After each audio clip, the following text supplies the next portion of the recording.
Welcome back to the channel viewers. This is part 9।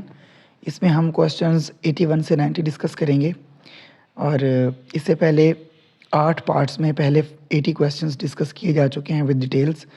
तो this is second last part. Let's begin. जी, first question of the video, question number 81। Who among the following prime ministers of Pakistan secured Gwadar from Oman? Oman से Gwadar port को कौन से पाकिस्तानी वज़ीर आज़म ने ख़रीदा था? तो वो फ़िरोज़ ख़ान नून साहब थे। लेकिन इस सवाल में एक क्वेश्चन जो इम्पोर्टेंट है, रिपीटेड है, उसका आंसर दिया हुआ है कि पाकिस्तान ने गवादर पोर्ट किस कंट्री से ख़रीदा था। तो वो ओमान से ख़रीदा था। वज़ीर आज़म फ़िरोज़ ख़ान नून ने, जो कि 7वें वज़ीर आज़म थे पाकिस्तान के from 1957 to 1958, he purchased from Oman in 1958। 1958 में ही फ़िरोज़ ख़ान नून ने ओमान से गवादर पोर्ट ख़रीदी। नेक्स्ट क्वेश्चन ये बनता है कि जब फ़िरोज़ ख़ान नून ने गवादर पोर्ट को सिक्योर किया या परचेज़ किया ओमान से, तो ओमान के सुल्तान कौन थे? तो ओमान के सुल्तान सईद बिन तैमूर थे। अब प्राइस पूछी जा सकती है कि प्राइस कितनी में गवादर पोर्ट को ओमान से पाकिस्तान ने 1958 में ख़रीदा? तो वो 5.5 बिलियन, यानी आप कह लें कि 550 करोड़ रुपयों में फ़िरोज़ ख़ान नून साहब ने गवादर पोर्ट ओमान से ख़रीदी थी। अब इसकी लोकेशन क्या है? हम नॉर्मली यही कंसीडर करते हैं कि कराची चूँकि सिंध में है तो गवादर पोर्ट की लोकेशन भी सिंध ही होगी। तो इसकी लोकेशन सिंध नहीं है, ये एक गवादर डिस्ट्रिक्ट है बलूचिस्तान का। तो ये बलूचिस्तान में है गवादर पोर्ट और इसकी लोकेशन बलूचिस्तान करेक्ट ऑप्शन बनता है। अब इसकी कीमत के साथ साथ आप एक और इम्पॉर्टेंट क्वेश्चन इसी की सीक्वेंस में, इसी के रिलेशन में याद रखिएगा कि कश्मीर को गुलाब सिंह ने कितने में ख़रीदा था?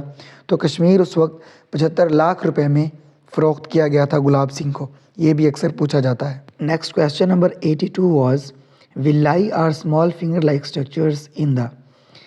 फिंगर लाइक स्ट्रक्चर्स होते हैं विलाई, सिंगुलर इसका विलस होता है। तो ये स्मॉल इंटेस्टाइन के अंदर होते हैं। स्मॉल इंटेस्टाइन को हमने पिछले पार्ट में डिस्कस भी किया था। उसके 3 पार्ट्स होते हैं, ड्यूडेनम, जिजनम और इलियम। तो ये ड्यूडेनम जो उसका अपर पार्ट होता है उसमें ज़्यादा मतलब होते हैं, डेंसली बने हुए होते हैं, लेकिन ग्रेजुअली टूवर्ड्स द एंड ये डिक्रीज़ होती जाती है इनका नंबर जो है ना। अब ये होते किस लिए हैं? ये सरफेस एरिया बढ़ा देते हैं स्मॉल इंटेस्टाइन का, जिसके ज़रिए से न्यूट्रिएंट्स की जो एब्जॉर्प्शन है वो भी ज़्यादा हो जाती है। ये आप इस डायग्राम में देख सकते हैं कि स्मॉल इंटेस्टाइन की इनर वॉल पर ये फिंगर लाइक स्ट्रक्चर्स होते हैं और ये उसको वेलवेटी टाइप बना देते हैं। जिस तरह से हमारे टॉवल के ऊपर इस तरह मतलब स्ट्रक्चर्स बने होते हैं ना, धागे निकले होते हैं, इसी तरह से ये स्मॉल इंटेस्टाइन के इनर जो वॉल होती है उसके ऊपर ये फिंगर लाइक स्ट्रक्चर्स मौजूद होते हैं जो इसकी न्यूट्रिएंट्स की एब्जॉर्प्शन को बढ़ा देते हैं। Next question number 83। Yeast is essential in making of bread because it produces what? Yeast produce करता है कार्बन डाइऑक्साइड को, इसलिए वो ज़रूरी है ब्रेड बनाने के लिए। इसका करेक्ट ऑप्शन है carbon dioxide. Next question number 84। Kartarpur corridor links which gurdwara to India? ये क्वेश्चन पूछा हुआ था। तो करतारपुर राहदारी किस गुरुद्वारा को इंडिया से जोड़ती है? तो उसका करेक्ट ऑप्शन दरबार साहिब है। दरबार साहिब गुरुद्वारा पाकिस्तान में नारोवाल में है और उसको वो लिंक करता है डेरा बाबा नानक से, जो गुरदासपुर इंडिया में है। आप इस पिक्चर में देख भी सकते हैं कि दोनों गुरुद्वारे किस किस तरह से पाकिस्तान और इंडिया के अंदर मौजूद हैं, लेकिन उनका ज़मीनी फ़ासला बहुत कम है। और ये राहदारी वीज़ा फ्री रिलीजियस एंट्रेंस है। इससे सिख जो पिलग्रिम्स होते हैं वो आ जा सकते हैं। Next question number 85। Pakistan being Alma Ata signatory in 1978 launch the national programme for family health, family planning and primary health in. तो इसका करेक्ट ऑप्शन था 1994। और पाकिस्तान कब सिग्नेटरी बना अल्मा आता, उसका अल्मा आता एग्रीमेंट का? तो वो 1978 में बना था। ये भी इम्पॉर्टेंट है, क्वेश्चन पूछा जा सकता है। अब अल्मा आता एग्रीमेंट था क्या? ये यूनाइटेड नेशंस का और यूनिसेफ का एक कंबाइन जो एक एग्रीमेंट था या एक डॉक्यूमेंट था जो साइन हुआ था। अल्मा आता जो कि फॉर्मर कैपिटल भी था कज़ाकिस्तान का, और इसका अब जो नाम है वो अलमाते है। ALMATY। तो अलमा-अता पुराना नाम था अलमाते का, और अलमा-अता कज़ाकिस्तान का फॉर्मर कैपिटल भी था, ये भी याद रखिएगा। वहाँ पर ये एक एग्रीमेंट साइन हुआ था प्राइमरी हेल्थ केयर के हवाले से और फैमिली प्लानिंग के हवाले से, तो पाकिस्तान भी उसका सिग्नेटरी था। उस एग्रीमेंट के पेश नज़र पाकिस्तान ने 1994 में the national programme for family planning and primary health introduce किया था पाकिस्तान में, और उस प्रोग्राम को लेडी हेल्थ वर्कर्स प्रोग्राम भी कहते हैं। जी next question number 86, after fertilisation a fruit develops from which part of the plant. तो इसका करेक्ट ऑप्शन ओवरी था। अब फर्टिलाइजेशन क्या होता है? फर्टिलाइजेशन जो है वो एक प्रोसेस है मेल गैमीट्स और फीमेल गैमीट्स के आपस में मिलने का। आप ये डायग्राम देखिए, इसमें सारे उसके पार्ट्स भी फूल के हम डिस्कस करते हैं और उनके फंक्शंस को भी देखते हैं।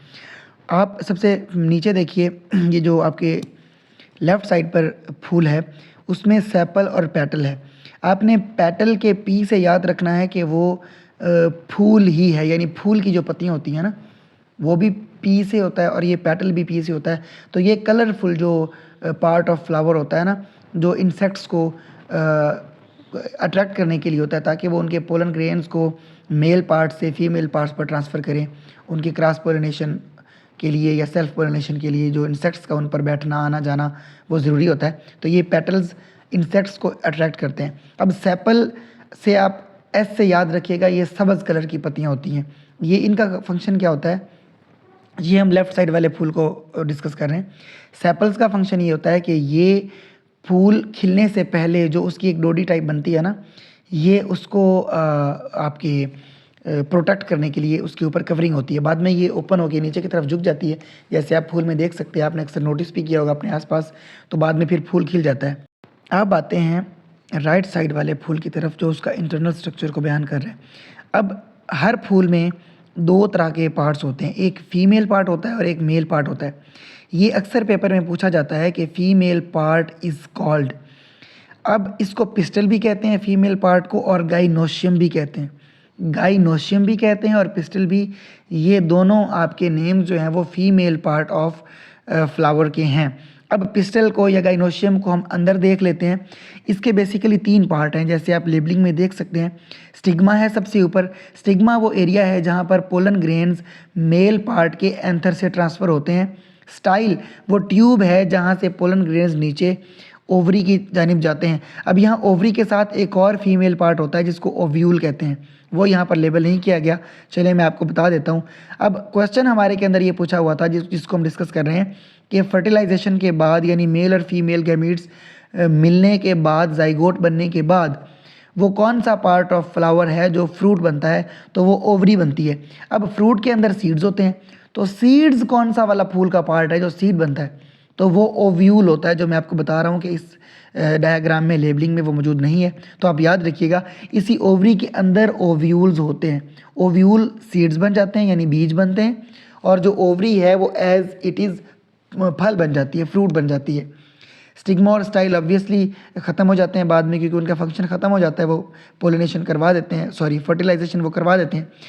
अब दूसरी तरफ चलते हैं, नीचे की जानिब स्टेमन को डिस्कस करते हैं।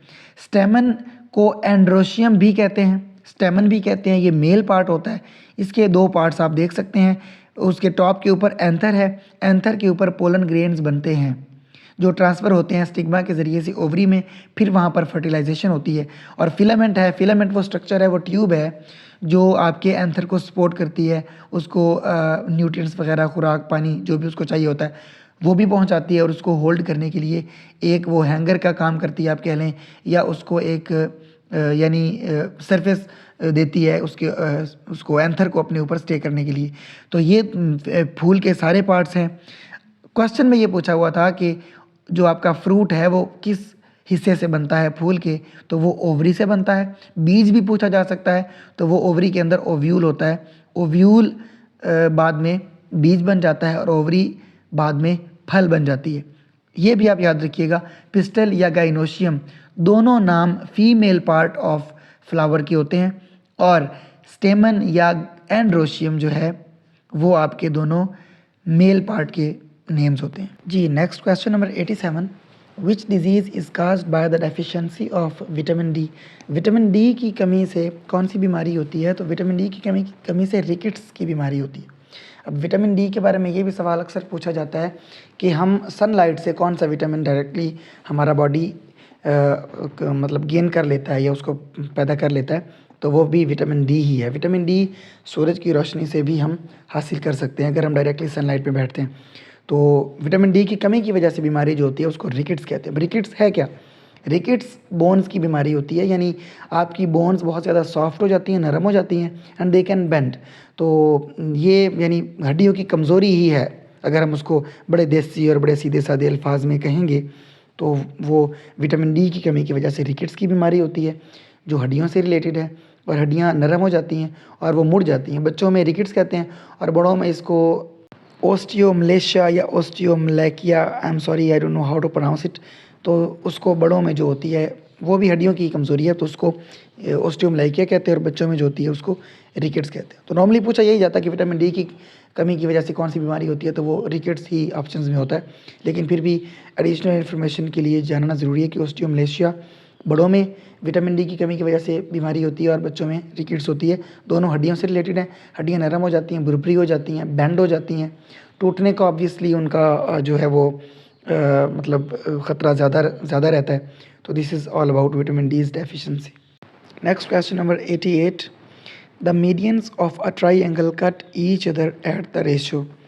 ट्राइंगल के मीडियंस किस रेशो से एक दूसरे को कट करते हैं? तो उसका करेक्ट ऑप्शन है 2:1। अब आप ये डायग्राम देखिए, median of triangle, line segment joining a vertex to the midpoint of the opposite side is median.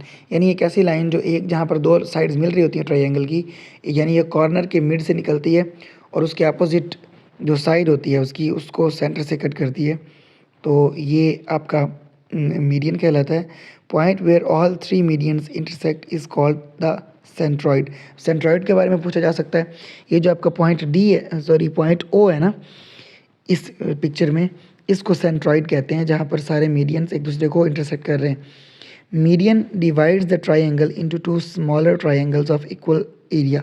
यानी ये ए डी जो लाइन है आपकी इस पिक्चर में, ये इस जो ए बी सी ट्राइंगल है इसको दो बराबर ट्राइंगल्स में तकसीम कर रही है। Next question number 89, the largest famine hit Ethiopia in. हिब्शा भी इथियोपिया का पुराना नाम था और इसको अबेसिनिया भी कहते हैं कि इसका पुराना नाम था।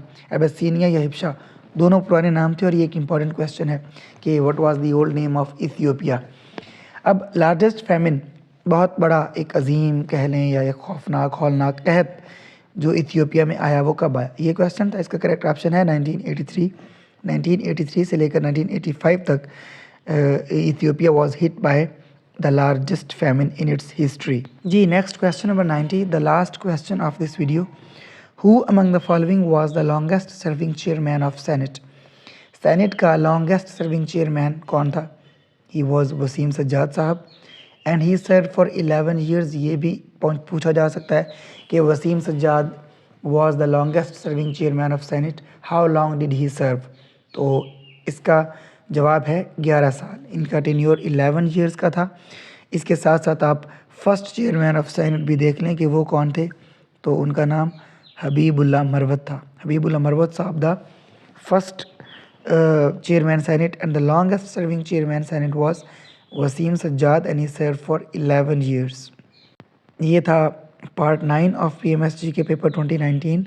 और अब इंशाल्लाह मिलते हैं नेक्स्ट वीडियो में, and that would be the last video of this paper of 2019। अपना और अपनों का बहुत ख्याल रखिएगा।